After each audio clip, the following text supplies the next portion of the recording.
ஒரு கேப்டனே வந்துட்டு ரொம்ப தைரியமா, நான் சொல்றத நீ செய் அப்படின்ற இடத்துல பிளேயர்ஸ் இல்ல. 11 பேரும் 11 டீமோட கேப்டன்ற ரேஞ்சுக்கு இருக்குதுன்ற ஒரு விஷயம் சார். அண்ட் அந்த அதர் எண்ட் இந்த கோச்சஸ்னால வந்துட்டு எவ்வளோ தூரத்துக்கு இவங்க நம்மள மதிப்பானுங்க, எவ்வளோ தூரம் நம்ம சொல்றத கேட்பாங்கன்ற ஒரு சினாரியோல தான் இந்தியன் டீம் வந்து வருஷம் வருஷம் அப்படியே மாறிட்டே வருதோ அப்படின்னு தோணுது. Do you think that is happening actually? நீங்க சொல்ற வந்து நீ ஒரு விஷயத்துல ஒண்ணு கரெக்ட். என்னன்னா யூனிட்டி ஆஃப் கமாண்ட் ஒண்ணு இருக்கு பாஸ். அது எம்எஸ் தோனிட்ட ஒண்டி தான் நான் பாக்குறேன். வேற யார்ட்டும் இல்ல.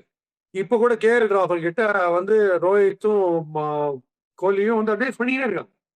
அது வந்து கிளீனா கேமராலேயே தெரியுது. மிரட்டுற அளவுக்கு அது பண்ணக்கூடாதுன்ற. யூ ட்ரஸ்ட் சம்படி அவ்வளவுதான். காமா சொல்லலாம். அது ஒரு டெக்னிக் நீங்க வச்சுக்கணும். ரிங்ஸ் இன்டர்வல்ல சொல்லலாம். ஓவர் முடிஞ்ச உடனே சொல்லலாம். நீங்க right during the course of the play அதை நீங்க சொன்னீங்கன்னா அது நடக்கவே இருக்காது. தோனி கிட்ட யாரா அட்வைஸ் பண்ணி பாத்துக்கீங்களா? தோனியோடைய கேப்டன் கீப்பரா தோனி நிற்கும் போது வேற யாராவது ஒரு பிளேயர் ஃபீல்ட கொஞ்சம் அட்ஜஸ்ட் பண்ணி எனக்கு காமிச்சிருக்கல. போலர் பண்றாரா காமிங்க. நாங்க கிட்டவா சான்ஸே இல்லை. தோனிட்டு போய் சொல்லணும். அது அது ஒண்ணும் இம்ரான் கானுக்கு இருந்தது. ஓகே, அந்த மாதிரி இருக்கணும். ஸோ அந்த யூனிட்டி ஆஃப் கமாண்ட் கேப்டனுக்கு இருக்கணும்.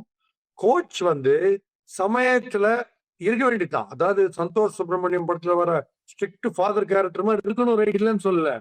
ஆனா டகால்னு ஒரு ரிசல்ட் எல்லாம் வந்து ஒரு மேட்ச் முடிஞ்ச உடனே தாரே ஜமீன் படத்துல வர அமீர் கான் மாதிரியும் மாறிடணும். கலகலப்பா ஜாலியா பாத்தீங்க முடுக்கும் போயிடணும். அப்படி இருந்தாதான் நீங்க உங்களுக்கு ரிலேஷன்ஷிப் கலைவா.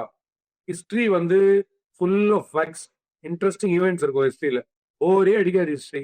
ஜாகிரபி சரியான பிளேடா இருக்கும். ஆனா சப்போஸ் ஜாகிரபி வந்து தீபிகா படுமான் எடுத்தாங்கன்னா அந்த கிளாஸ்ல அட்டெண்டன்ஸ் ஃபுல்லா இருக்கும். ஏன்னா டீச்சரை பிடிக்கும். அதனால சப்ஜெக்ட் பிடிக்க ஆரம்பிச்சு.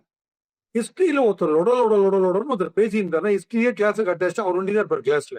ஸோ நெசசரிலி கோச்சை பிடிக்கணும்ன்ற. இந்த கோச்சை பிடிக்கிறது அவர் ஏதாவது பண்ணணும். அதை பண்ணாம எனக்கு கிரிக்கெட் தெரியும், நீ எப்படி அவுட் ஆவேன், அவுட் ஆயிட்டு வந்தா கண்ணாப்பணம் திட்டுவேன், ரிஷப் பண்ணிட்டேன் அப்படின்னா நீங்க அடுத்த மேட்ச்ல எவனும் உமன்ய பார்த்து ஓடும், பக்கத்தே வரமாட்டான். அதனால நீங்க நம்ம பிளெக்சிபிளா எப்படி வந்து ஆல்ரவுண்டர் கெப்பாசிட்டி எல்லாருக்கும் பிளேயர்ஸுக்கு இருக்கணும் பிளெக்சிபிளா எதிர்பார்க்கிறோமோ, சைக்கலாஜிக்கலி அண்ட் மென்டலி வந்து கோச் வந்து நல்ல பிளெக்சிபிளா இருக்கணும். எல்லா மூடுக்கும் எல்லா பிளேயர்கிட்டையும் பழகணும்.